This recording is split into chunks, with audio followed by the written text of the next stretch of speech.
ನಮಸ್ಕಾರ ನಮ್ಮ ಆತ್ಮೀಯ ರೈತ ಬಾಂಧವರೇ. ನಾವು ನಾರಪ್ಪಣ್ಣ ಅಂತ ಲಿಂಗದಳ್ಳಿ ತೋಟದಲ್ಲಿದ್ದೀವಿ. ಸರ ನಿಮ್ಮ ಹೆಸರು? ನರೇಂದ್ರ ಅಂತ. ನಾರಪ್ಪ ಅಂತ ಕರೀತದೆ ಸರ್. ನಿಮ್ಮ ಹೆಸರು, ನಿಮ್ಮ ಊರು? ಲಿಂಗದಳ್ಳಿ. ನಿಮ್ಮ ಮೊಬೈಲ್ ನಂಬರ್ ಹೇಳ್ರಿ ಸರ್. 9900104030. ಓಕೆ ಸರ, ನಿಮ್ಮ ತೋಟದಲ್ಲಿ ಮೇಜರಾಗಿ ಬರೋ ಅಂಥ ರೋಗಗಳು ಯಾವ್ಯಾವು? ಈ ಫಸ್ಟ್ ಇದಿಲ್ಲ, ಈಗ ಅಣಬೆ ರೋಗ ಫುಲ್ ಸ್ಟಾರ್ಟ್ ಆಗಿದೆ. ಅಣಬೆ ರೋಗ ಸ್ಟಾರ್ಟ್ ಆಗಿದೆ.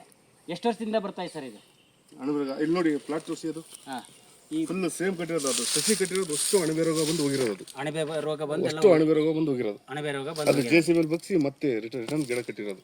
ಓಕೆ ಅಣ್ಣ, ಈ ಅಣಬೆ ರೋಗ ರೈತ ಬಾಂಧವರೇ, ಅಣಬೆ ರೋಗ ಅಂದರೆ ಏನು ಅನ್ನೋದನ್ನು ನಾನು ಇವತ್ತೇ ನಿಮಗೆ ಲೈವ್ ಆಗಿ ತೋರ್ಸೋಕ್ಕೆ ಇಷ್ಟಪಡ್ತಿದ್ದೀನಿ.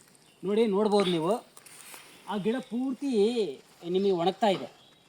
ಗರಿಯೆಲ್ಲ ಬಗ್ಗಿ ಒಂಥರ ಹಳದಿ ಕಲರ್ ಆಗಿ ಇಳೆ ಬೀಳ್ತಾ ಇದೆ. ನೆಕ್ಸ್ಟ್ ಇದೆ ನೋಡೋಣ. ಅದು ಇದೆ ನೋಡಿ. ಓಕೆ, ಆ ಥರ ಆಗ್ತಾ ಇದೆ. ಬಟ್ ನಿಮಗೆ ಹೆಂಗೆ ಗೊತ್ತಾಗ್ತದೆ? ಇಲ್ಲಿ ಕೆಳಭಾಗದಲ್ಲಿ ನೋಡ್ಬೋದು ನೀವು, ಆತ್ಮೀಯ ನಮ್ಮ ರೈತರು, ನೀವು ಅಬ್ಸರ್ವ್ ಮಾಡ್ಬೋದು. ಇಲ್ಲಿ ನೋಡ್ಬೋದು ನೀವು, ಸಣ್ಣದಾಗಿ ಕೆಂಪಾಗಿ ಚಿಕ್ಕ ಆಗಿದೆ.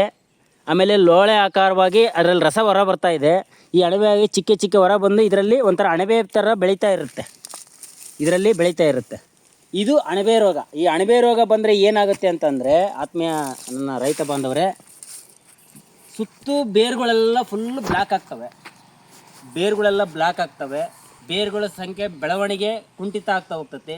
ಆಮೇಲೆ ಯಾವುದೇ ನೀವು ಗೊಬ್ಬರ ಅಥವಾ ಔಷಧಿ, ಆಮೇಲೆ ಮೈಕ್ರೋನ್ಯೂಟ್ರಿಯೆಂಟ್ಸ್ಗಳು ಏನೇ ಕೊಟ್ಟರೂ ಕೂಡ ಏನಾಗುತ್ತೆ ಅಂತಂದರೆ, ಅದು ಅಬ್ಸರ್ವ್ ಮಾಡೋ ಅಂಥ ಕೆಪಾಸಿಟಿನ ಫುಲ್ ಕಳ್ಕೊಂತ ಹೋಗ್ತದೆ. ಆ ಕಳ್ಕೊಂತ ಹೋದಾಗ ಏನಾಗುತ್ತೆ ಅಂತಂದಾಗ, ನೀವು ಏನೇ ಅದಕ್ಕೆ ಆಹಾರ ಕೊಟ್ಟರು ತಗೊಳ್ಳಲ್ಲ, ಅಲ್ಲಿ ಕ್ಲೋಸ್. ಅದು ಏನು ಮಾಡುತ್ತೆ, ಒಣಗಕ್ಕೆ ಸ್ಟಾರ್ಟ್ ಆಗ್ತದೆ. ಯಾವ ಥರ ಅಂತಂದರೆ ಆ ಥರ ಆಗ್ತದೆ ಗಿಡ. ಇದು ನಮಗೆ ಇನ್ನೊಂದು ಹೇಳ್ತೀನಿ, ಇದು ಹೋಗಿದೆ ಗಿಡ. ನೆಕ್ಸ್ಟ್ ಇದೇ ಪ್ರಕಾರ ನೀವು ಇದಕ್ಕೆ ಬಂದರೆ, ಈ ಗಿಡ ಚೆನ್ನಾಗಿದೆ, ನೋಡ್ಬೋದು ನೀವು. ಆ ಗಿಡ ಚೆನ್ನಾಗಿದೆ. ಬಟ್ ಇನ್ನೊಂದು ವಾರ 15 ದಿವಸದೊಳಗೆ ಆ ಗಿಡ ಇದಾಗ್ತದೆ. ನೀವು ನೋಡ್ಬೋದು ಇಲ್ಲಿ. ಅಣ್ಣ ಇಲ್ಲಿ ಬಾಬು,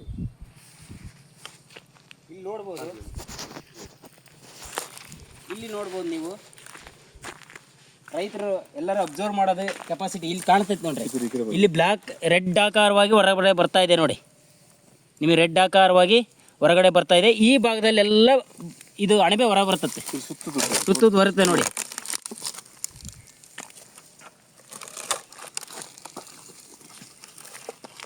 ಇದಕ್ಕೆ ನೋಡ್ಬೋದು. ಹಂಗೆ ಆದರೂ ಮರ ಚೆನ್ನಾಗಿದೆ ಅಂತ ನಿಮ್ಮ ಭಾವನೆ ಬರ್ಬೋದು. ಬಟ್ ಆದರೆ ಒಂದೊಂದು ತಿಂಗಳು 2 ತಿಂಗಳಲ್ಲಿ ಈ ಗಿಡನೂ ಅದೇ ಥರನೇ ಆಗ್ತೈತೆ. ಅರ್ಥ ಆಯ್ತಾರ? ಈ ಗಿಡನೂ ಕೂಡ ಅದೇ ಥರನೇ ಆಗ್ತಾಯಿದೆ. ಬಟ್ ಇದಕ್ಕೆ ಏನು ಸೊಲ್ಯೂಷನ್ ಅಂತ ಕೇಳೋದಾದರೆ, ನಮ್ಮ ಸೊಲ್ಯೂಷನ್ ಕೇಳೋದಾದರೆ, ಇದನ್ನು ಕಂಟ್ರೋಲ್ ಮಾಡೋದು ಹೇಗೆ ಅಂತಂದರೆ, ನಮ್ಮಲ್ಲಿ ಬೋಡೋ ದ್ರಾವಣ ಅಂದರೆ ಬೋಡೋಗಾಡು, ಅದ್ರ ಜೊತೆಗೆ ರೀಚಾರ್ಜು, ಆಮೇಲೆ ಅದ್ರ ಜೊತೆಗೆ ಕ್ಲೋರೋ, ಇವನ್ನ 3 ಮಿಕ್ಸ್ ಮಾಡಿಬಿಟ್ಟು ಪ್ರತಿ ಗಿಡಕ್ಕೆ 1 ಲೀಟ್ರ್ನಂತೆ ಹಾಕಬೇಕು. ನಾವು ಅದನ್ನು ಯಾವ ರೀತಿ ಹಾಕಬೇಕು, ಏನು ಮಾಡಬೇಕು ಅನ್ನೋದನ್ನು ನಾವು ಹೇಳ್ತಾ ಇರ್ತೀವಿ. ಅದ್ರ ಪ್ರಕಾರ ನೀವು ಕೂಡ ಮೇಂಟೈನ್ ಮಾಡಿರಿ. ಗಿಡ ಮತ್ತೆ ಯಥಾಸ್ಥಿತಿ. ಹೋಗಿರೋದು ಮಾತ್ರ ಏನೂ ಮಾಡೋಕ್ಕಾಗಲ್ಲ, ನೆಕ್ಸ್ಟ್ ಆಗಲಿಲ್ಲಂಗೆ ನೋಡ್ಬೋದು. ಇಷ್ಟು ಈ ಒಂದು ಸರ್ಕ್ಯುಲೇಷನ್ ನಡೀತೈತೆ.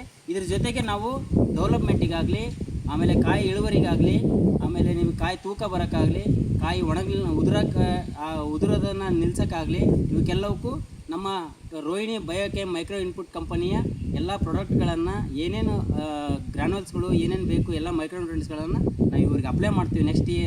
ನೆಕ್ಸ್ಟ್ ವರ್ಷ ಮುಂದಿನ ವಿಡಿಯೋದಲ್ಲಿ ಇದು ಮುಂದೆ ಹೇಗಾಯಿತು, ಹೇಗೆ ಡೆವಲಪ್ಮೆಂಟ್ ಆಯಿತು ಅನ್ನೋದನ್ನು ನಾವು ತೋರಿಸ್ತೀವಿ. ನಮಸ್ಕಾರ.